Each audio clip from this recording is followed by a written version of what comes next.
Dios les bendiga. Es bueno estar en la presencia de Dios.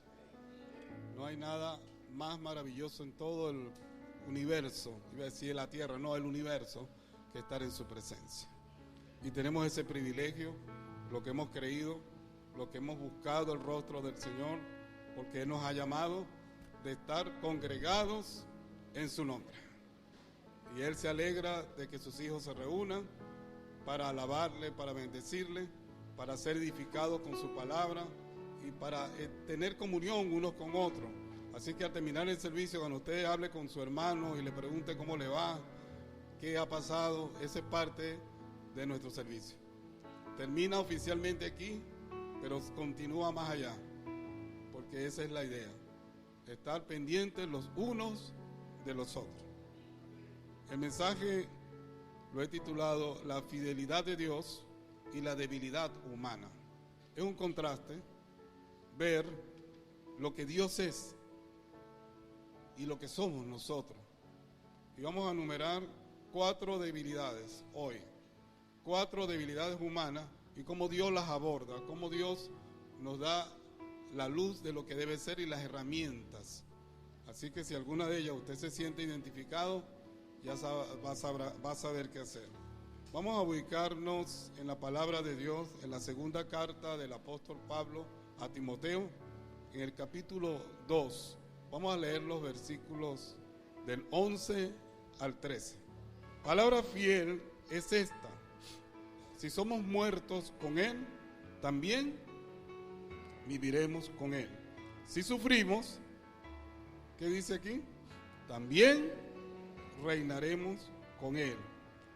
Si le negáremos, Él también nos negará. Si fuéramos infieles, Él permanece fiel. Él no puede negarse a sí mismo. Qué bueno, ¿verdad? Contamos con un Dios que no cambia. Contamos con un Dios inmutable. Esa es la primera verdad que vamos a ver en este pasaje.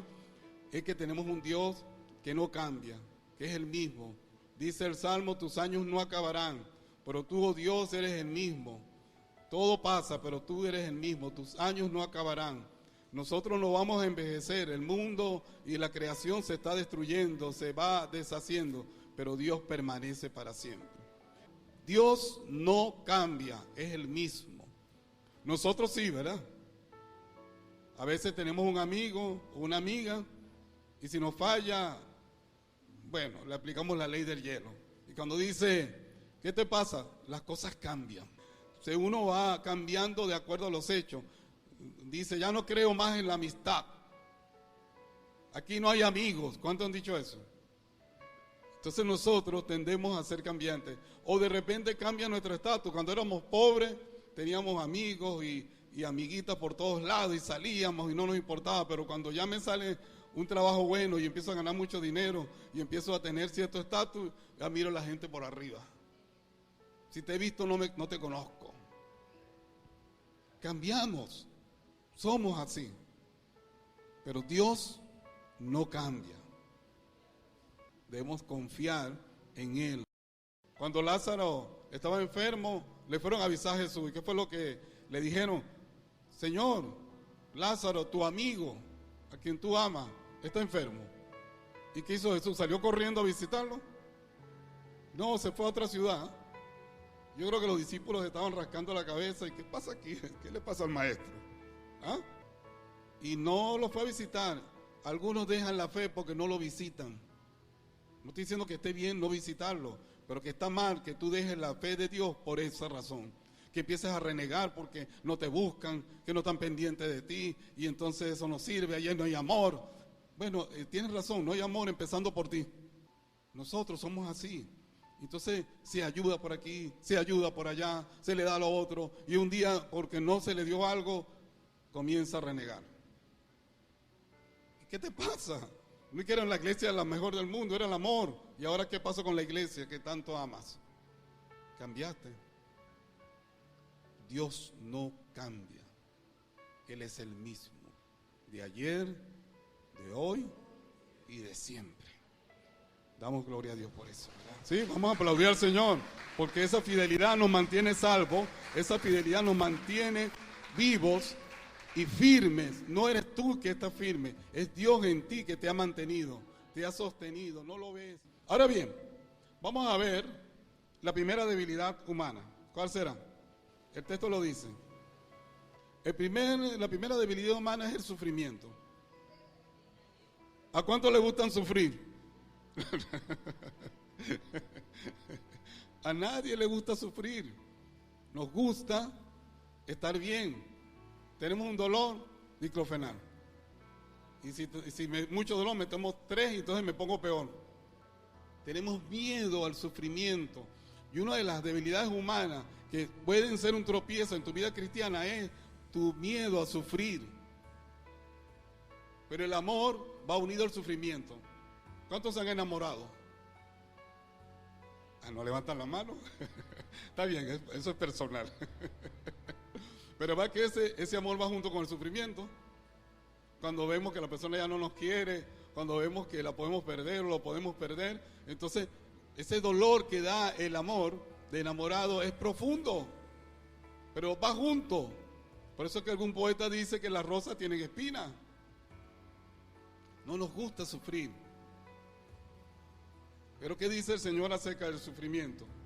Dice, bienaventurados sois cuando por mi causa os vituperen, os ultrajen, digan toda clase de mal contra vosotros mintiendo. Y dice, gozaos y alegraos, porque vuestro galardón es grande en los cielos. El sufrimiento en el cristiano es la semilla que lo va a coronar en el reino de Dios.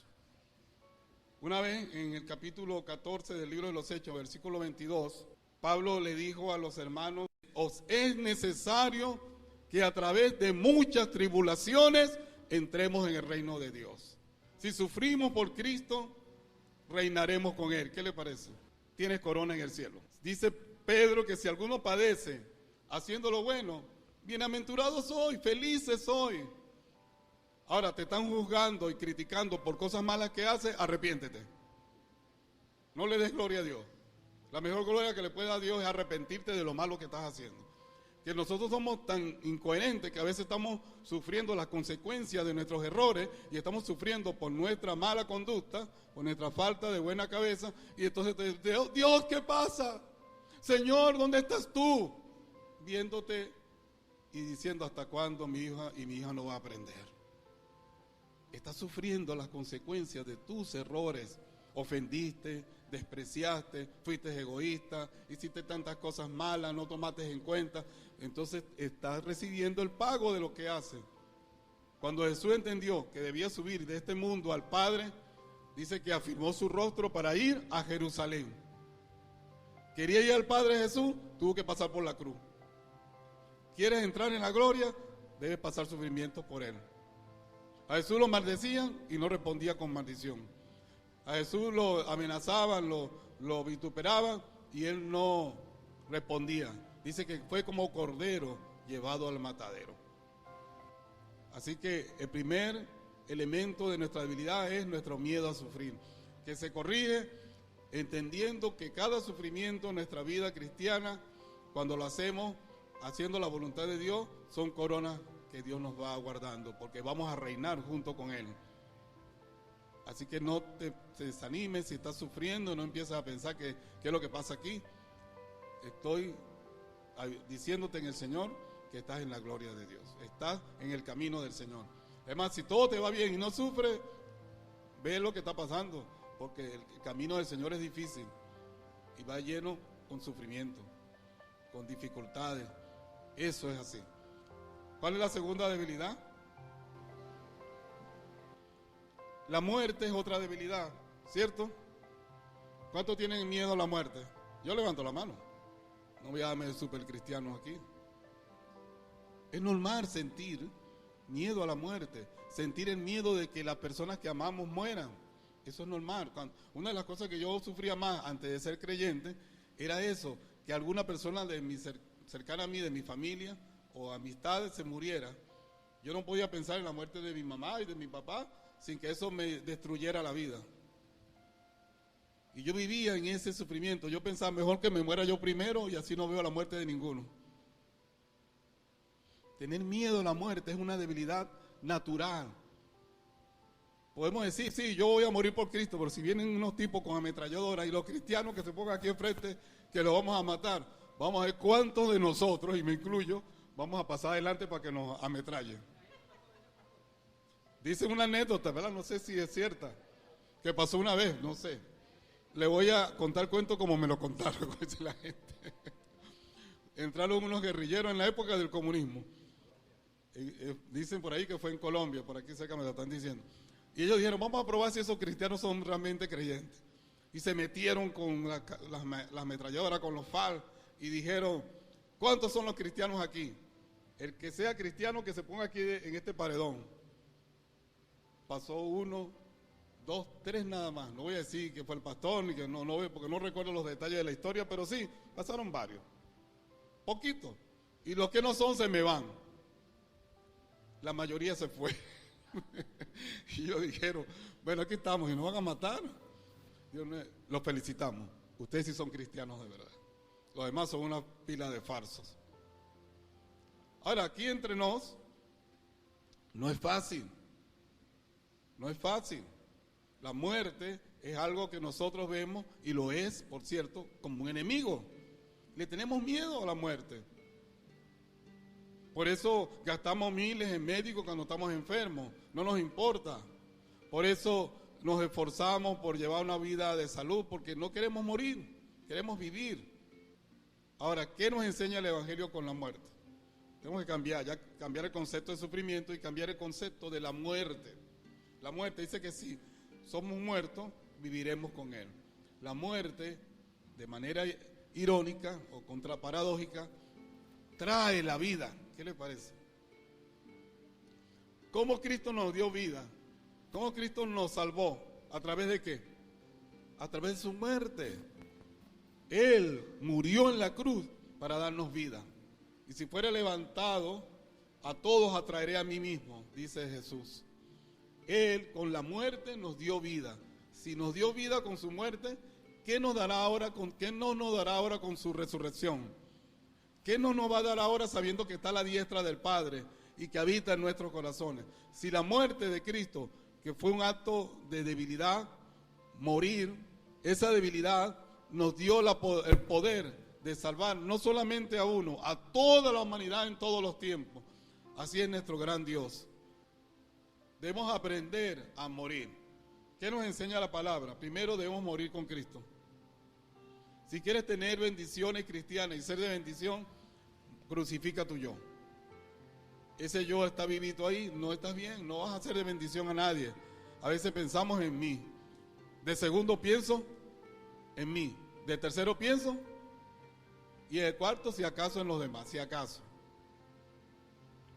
Ese yoísmo nos está matando. Debemos aprender a morir al yo. Dice Romanos 6:6, con Cristo estoy juntamente crucificado. Ya no vivo yo, mas vive Cristo en mí.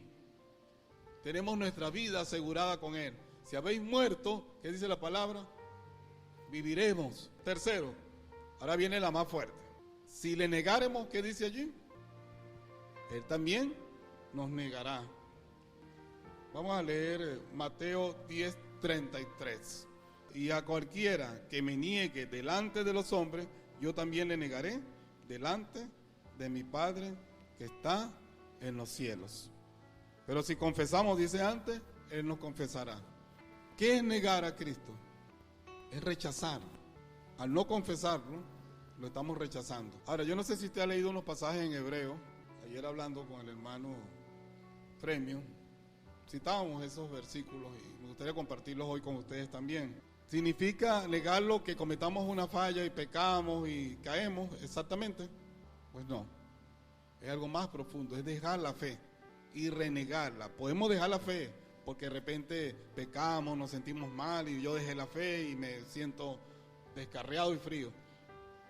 El Señor te va a rescatar, pero si cuando tú dejas a Dios, comienzas a hablar mal de Dios, del Evangelio, de la santa palabra, de la fe, estás negando lo único que puede salvarte. Vamos acá a Hebreos 6, del 1 al 7. Y dice el versículo que sigue: porque es imposible que los que una vez fueron iluminados, ve lo que dice aquí, fueron iluminados, gustaron del don celestial y fueron hechos partícipes del Espíritu Santo, y asimismo gustaron de la buena palabra de Dios y los poderes del siglo venidero, y recayeron, sean otra vez renovados para arrepentimiento, crucificando de nuevo para sí mismo al Hijo de Dios y exponiéndolo a vituperio. Usted dirá, bueno, si yo me aparto ya no tengo salvación. Es lo que uno interpreta. Pero ¿de qué está hablando aquí el autor a los hebreos? Los hebreos tenían un problema, los judíos, que cuando ellos creían, cuando ellos abrazaban la fe, eran rechazados de la comunidad judía y eran expulsados porque dejaban el judaísmo por la fe cristiana.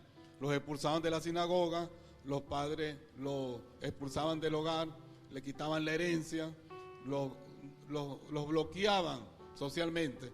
Entonces, claro, uno dirá, bueno, yo sufro eso por el Señor, pero si toda la gente que tú amas y toda la gente con la que has vivido toda tu vida te rechaza, no te vas a sentir bien. Y muchos de ellos, para poder ser aceptados nuevamente, tenían que renegar de la fe cristiana. Y al hacer esto, perdían la salvación, porque la única forma de salvación está en la obra de Cristo. No hay otra forma de salvación, en ningún otro hay salvación. Porque no hay otro nombre, dice Pedro, dado a los hombres en que podamos ser salvos, y es Jesucristo. Si niegas a Cristo, ¿va a venir otra vez Cristo a morir por ti? Si lo rechazas y no quieres nada con el Evangelio, ¿qué otra forma de salvación puede tener? Ninguna. Está hablando de la apostasía, de los apóstatas. Nunca reneguemos de Dios. Nunca reneguemos de la fe cristiana. Puedes tener problemas en tu vida con el pecado, con tantas cosas, pero acuérdate que en eso hay solución. Pero si dejas la fe, si dejas la obra de Cristo, ¿qué salvación espera? Solo Cristo salva. Vamos a leer otro pasaje que va en concordancia con este, del mismo Hebreos, el capítulo 10 ahora. Vamos a avanzar al capítulo 10. Desde el versículo 25 en adelante. Entonces algunos piensan que porque pecaron o se descarriaron, ya el Señor no me dejó. El Señor, no se refiere a eso, se refiere a los apóstatas. Diga lo que dice acá. No dejando de congregarnos como algunos tienen por costumbre, sino exhortándonos, y tanto más cuando veis que aquel día se acerca. Porque si pecaremos voluntariamente, después de haber recibido el conocimiento de la verdad, ya no queda más sacrificio por los pecados. Este versículo ha sido controversial para muchos, que piensan que porque pecaron se le aplica, entonces ya no tienen salvación. Este pecado voluntario se describe más adelante en el texto. En el contexto está la explicación. Sino una horrenda expectación de juicio y del hervor de fuego que ha de devorar a los adversarios. El que viola la ley de Moisés por testimonio de 2 o 3 testigos, ¿qué pasa? Muere irremisiblemente. ¿Cuánto más mayor castigo pensáis que merecerá? Vea lo que está escribiendo aquí.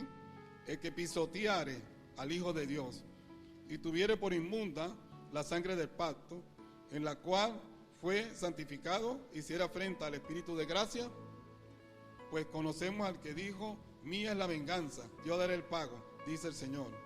Y otra vez, el Señor juzgará a su pueblo. Esa práctica la tenían que pasar, se dicen los comentaristas, no lo digo yo, los comentaristas, de que se refiere a una práctica que los judíos tenían que hacer. Cuando ellos querían volver al judaísmo, ser aceptados por su familia, tenían que hacer un acto público donde decían, este es el Hijo de Dios, Jesús.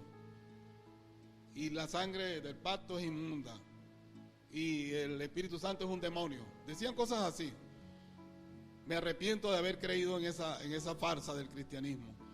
¿Usted cree que esa persona tiene salvación? Si está negando la única manera de salvarse. Hay gente que se aparta, se descarría, y usted lo que mantiene su miedo a Dios, mantiene ese respeto. Pero si tú apartas del Señor y empiezas a hablar más del Evangelio, y eso no sirve, y la palabra de Dios es una tontería, y Dios no sé qué le pasa, te estás mal. ¿Cómo vas a renegar? Puede ser que la debilidad te atrapó, puede ser que hayas caído por la humanidad pecaminosa, corrupta, pero no puedes desestimar la obra de nuestro Señor Jesucristo. Dice, si tú me negares, yo también te voy a negar, dice el Señor. Aquí no se refiere a que pecaste y tienes, porque vamos a ver la segunda debilidad. Así que una de las debilidades, la tercera debilidad es que a veces nos ponemos negativos. A veces renegamos de nuestro pasado. ¿Usted no le ha pasado a gente así? Renegamos de un amigo porque nos falló ahora y ya, no, tú toda la vida, antes de eso el amigo era lo mejor. Nos falló y ¿qué decimos? Tú lo que has hecho es mal para mi vida, yo no he sacado nada bueno de ti. Y ayer decía distinto. Somos así, tenemos que cuidar esa forma de hablar, hermano. Renegar del amigo, renegamos de la familia, renegamos de la comida, otra vez arepa con queso y mantequilla, que es sabroso, por cierto. Ay, sardina otra vez.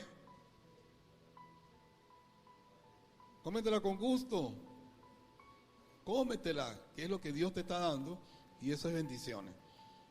Tendemos a renegar y eso nos puede llevar a apartarnos un día de la fe y renegar de la fe. No reneguemos. Si me niegas, dice el Señor, yo también te voy a negar. Pero el último es interesante. La infidelidad. Si fuéramos infieles, ¿qué dice la palabra? Qué interesante, ¿verdad? ¿Cuántos de ustedes dejan de venir a la iglesia porque pecaron? ¿Cuántos de ustedes abandonan el servicio porque hicieron algo malo? Déjeme decirle que usted está por obra. Está trabajando porque cree que se lo merece. Y le informo, nunca merecemos las bendiciones de Dios. Nunca, ni cuando nos portamos bien. Es por gracia. Si yo peco, ¿qué tengo que hacer? Venir a los pies del Salvador, no hay otra forma. Clamar, confesar, pedir perdón para que su sangre nos limpie. Él no te abandona. Pensamos a veces, yo no sé si a usted le ha pasado, que cuando cometemos un pecado, Dios se aleja de nosotros. Sentimos a Dios lejos. Es un sentir porque no es la verdad. Si fuéramos infieles, Él permanece. Dios está y busca aún al que está apartado. El que está apartado, quizás nosotros no lo buscamos más ni lo visitamos, pero Dios está allí hablándole, tratando de traerlo de nuevo. Él es fiel, Él no abandona a sus hijos. Cuando nos vio hundido al pecado de la humanidad, ¿qué fue lo que dijo? Bueno, voy a morir por todos ellos.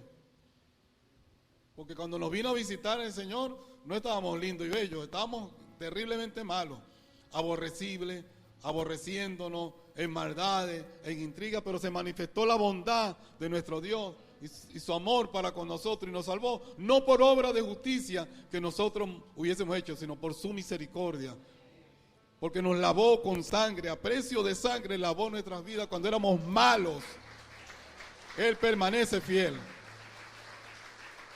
Así que si has fallado, ven a los pies de Cristo. Es cuando más rápido tienes que ir a la iglesia. Es cuando más rápido tienes que buscar de Dios, porque Él no te da la espalda. Nosotros sí le damos la espalda a Él, pero Él no nos da la espalda a nosotros.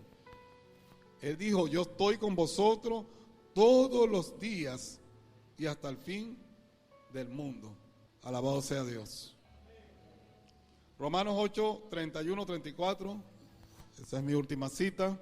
Romanos 8, del 31 al 34. Es un pasaje que me gusta.